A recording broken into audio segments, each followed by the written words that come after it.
Considered a possible turning point in the year-long battle against COVID-19. The FDA says the new single-shot vaccine from Johnson & Johnson is safe and effective. It is being made here in Baltimore. And it could get emergency authorization by the end of this week. Johnson & Johnson's vaccine is slightly less effective than the Moderna and Pfizer shots, but it is 85% effective against severe illness and death.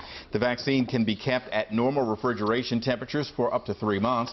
Emergent Biosolutions is the company making the vaccine. If FDA approved, Maryland could get 40,000 doses by next week. It's going to be a tremendous, no pun intending, a shot in the arm. It's going to take a little bit of patience. The supply is going to ramp up over time. There's obviously a high sense of urgency in society to vaccinate everyone as quickly as possible.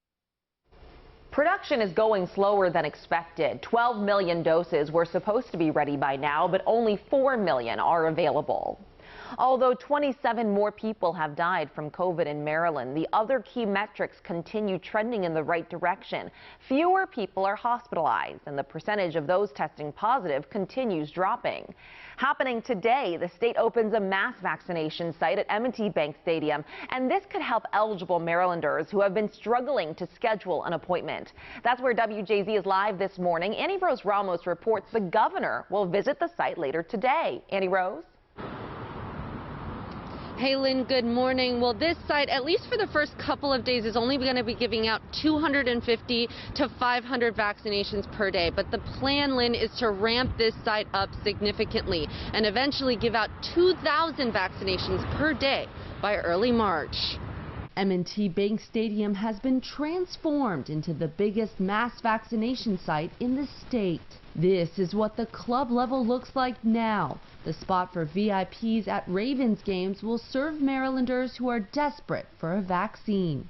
It opens today with big goals to vaccinate up to 10,000 people each day, despite the current shortages of doses.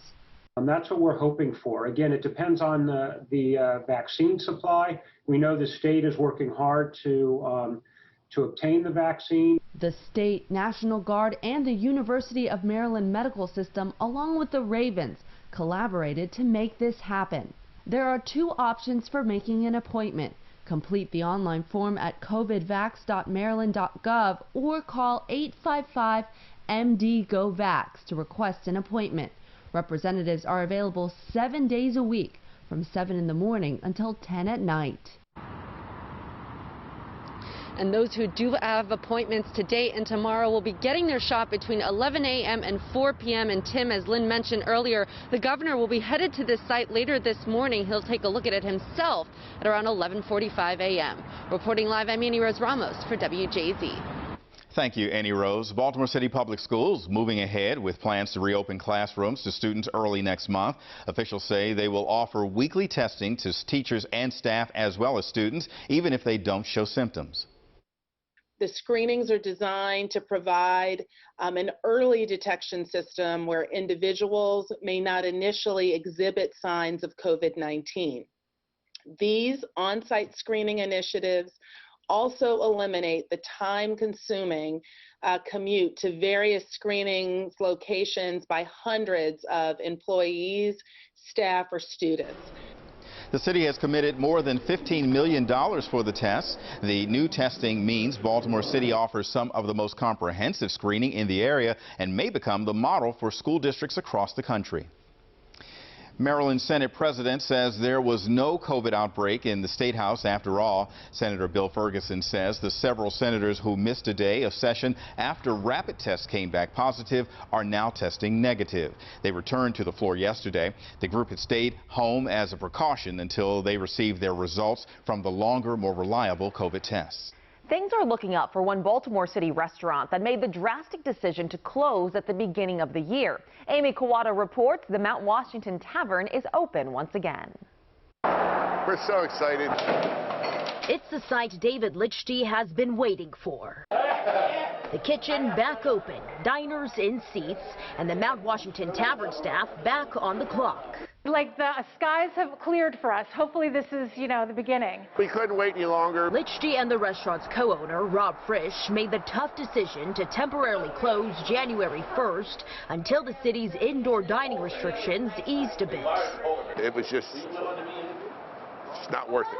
Just not sustainable with just carryouts. He says nothing actually beats indoor dining. And now, nearly 2 months later, with the hour-long time limit lifted, the community staple of over 40 years is back in business and ready to serve its customers.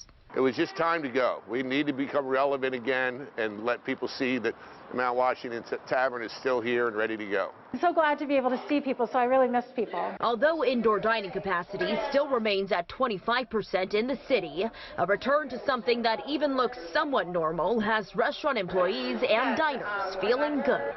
This is strange for a bar atmosphere, but I really miss the sociability that goes on here at the tavern. With the doors finally back open, the owners are encouraged by falling coronavirus numbers and hope it won't be long before capacity limits are eased. And a reminder, outdoor capacity here in Baltimore still remains at 50%. City leaders say they will continue to keep a close eye on key coronavirus metrics to determine any changes on dining restrictions. For WJZ, I'm Amy Kawada.